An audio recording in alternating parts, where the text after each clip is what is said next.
But we have to start by digging into Netflix and those disappointing numbers from the company on a number of different fronts here. Now, with Netflix, of course, subscribers are always what tend to get the most attention. So let's run through those numbers quickly here. Fourth quarter subscribers up 8.3 million. That misses the company's own prior guide of 8.5 million. Also, the company saying in this current quarter, it's going to grow subscribers by 2.5 million. That's versus growth of 4 million a year earlier. So pretty dramatic a slowdown in that first quarter growth rate here. Also getting some attention, operating margin at 8.2% versus 14.4% a year earlier. That's the fourth quarter number there as the company spent more money on content. And Brian Sozzi, some of the spending on content paid off. I mean, Netflix had some really big hits during the quarter and over the course of the year between Squid Game, Don't Look Up, also getting really big numbers. But it seems like it wasn't enough, particularly when you look across the globe.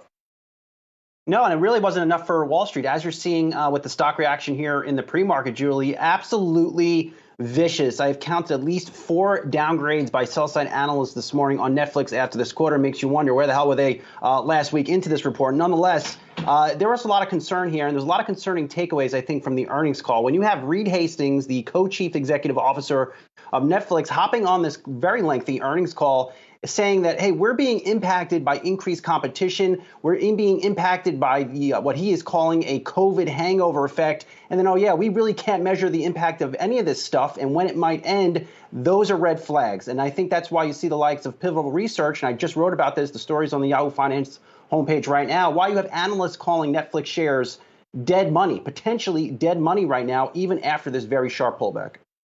Well, I'm curious because I didn't get a chance to take a look at that note, Saz. Does Pivotal say it's dead money for how long? I mean, typically you'll get an analyst make a comment like that and say, you know, this is a period that's going to last X amount of time. Do they put a time frame on it? Short term. It's one of those short term tactical calls, I think, out of Pivotal where, you know, it's going to be hard to drive a bullish case around Netflix in the near term after a quarter like this. And after a quarter where they came out and really warned of even slower growth in the first quarter here. So a lot to be concerned about. But again, Pivotal coming out saying a little bit more optimistic, longer term, still view the business model as intact. And that model essentially is people leaving pay TV and signing up for streaming services. But again, just not a good conference call from Reed Hastings and company. Yeah, at the same time, Hastings did express confidence in the longer term for the company also, right? That, yes, there is competition here, but that the company is going to manage to hold up. A couple of other things that we have to mention, of course, the raised prices, right? Netflix raising prices in the US and Canada last week, which was the first increase since 2020. And in the investor letter, sort of holding out the idea and the possibility of continued price increases, in particular, a couple of things that are increasing costs for Netflix. One of them is content. That's nothing new, right? The company has been spending on content. But secondly, currency effects as well, which it said hit its numbers last year as we've seen a strengthening dollar and as Netflix gets more and more of its revenue from overseas. So that then is worth less to it when it brings it back here to the U.S. So that's something also that's affecting the company that I think bears watching as well. What also bears watching, too, and that is a broader earnings season trend, too, as well, Julie. I'm glad you highlighted that $1 billion hit from the stronger dollar. It's not just Netflix.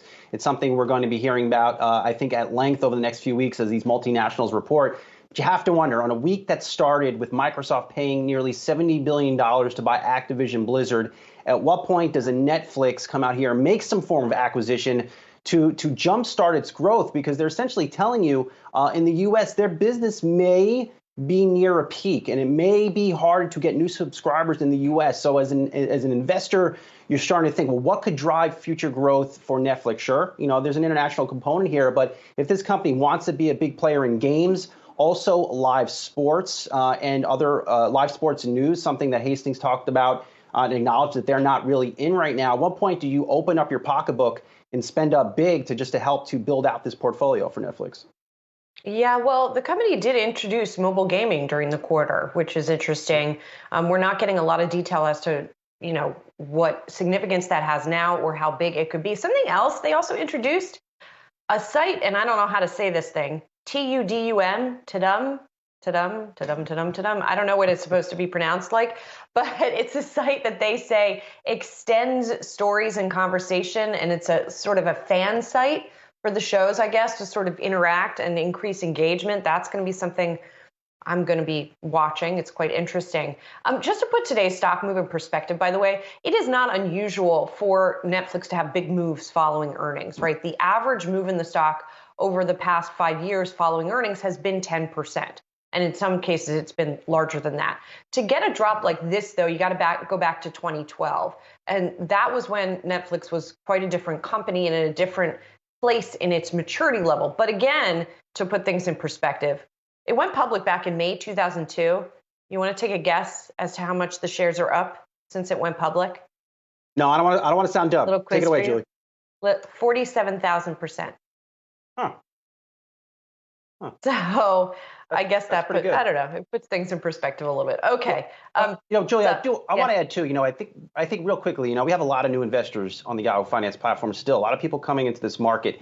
And this is another learning lesson, I think, for them. Shares of Netflix were down about 17% into this report. You saw a lot of analysts on the street lower their earnings estimates into this quarter because of a lot of concerns. There's a reason many times why a stock declines by double digits into an earnings report. And I understand there's been a broad tech market sell-off, but still, there's a fundamental aspect here that I think helped to drive Netflix shares down into this report. And we saw it play out in the quarter. On the flip side, if people bought shares going into the report and they can hold on through today and through the next year, they might end up being rewarded. I don't know. Too soon to tell. Is that a prediction? Okay. I don't make predictions. I know. That's why I said might, Saz. I don't speak in absolutes, except when I'm talking about food, maybe. All right.